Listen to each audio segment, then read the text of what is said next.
Liebe Zuschauerinnen und Zuschauer, schauen Sie mal, was ich hier wieder machen durfte bei den Heimatgeschichten. Oh Gott, jetzt geht's gleich schief.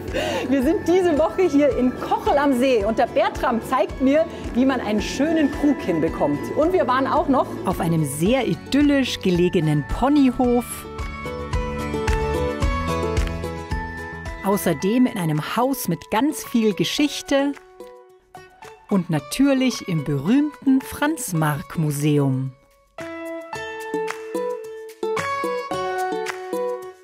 Ich freue mich, wenn Sie mit dabei sind, immer Montag bis Freitag um 7:45.